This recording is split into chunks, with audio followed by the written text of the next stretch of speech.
Bonjour et bienvenue sur Compta Online Info. Au sommaire cette semaine, la comptabilisation des immobilisations, les différentes étapes du processus de vente et des questions pratiques de déontologie. La comptabilisation des immobilisations peut sembler facile. Elle nécessite tout de même un peu de rigueur, surtout dans les choix des comptes d'amortissement et de dépréciation. À chaque compte d'immobilisation correspond un compte d'amortissement et de dépréciation. Si ce compte est mal choisi, les comptes annuels et l'alias fiscal ne se rempliront pas correctement. La capacité de calcul automatique des logiciels de production comptable dépend de ce choix. Ensuite, la comptabilisation des immobilisations dépendra de leur nature, incorporelle, corporelle ou financière. Les immobilisations en cours et les immobilisations produites par l'entreprise font l'objet d'écritures comptables spécifiques.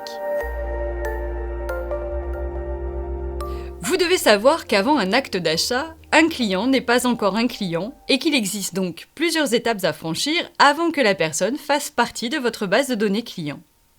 Avant toute chose, il passera par le statut de suspect, puis de lead, ensuite de prospect, pour devenir votre client, ce que nous vous souhaitons. Le prospect est la dernière étape qui considère la personne ou l'entreprise comme une cliente potentielle. En effet, le prospect est déjà connu et qualifié car il a été contacté par le service concerné de votre entreprise ou par vous-même en tant qu'entrepreneur. À charge à vous maintenant de discuter avec lui de ses besoins et de ses motivations afin d'adapter votre offre et que ce prospect se transforme en client.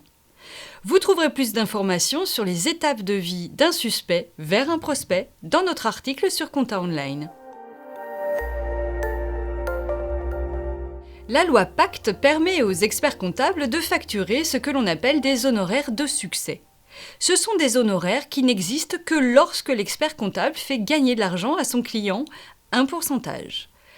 Les honoraires de succès viennent en principe en complément des honoraires de diligence, ceux qui dépendent du temps passé sur la mission. Ils doivent être prévus par la lettre de mission et être parfaitement compréhensibles pour le client.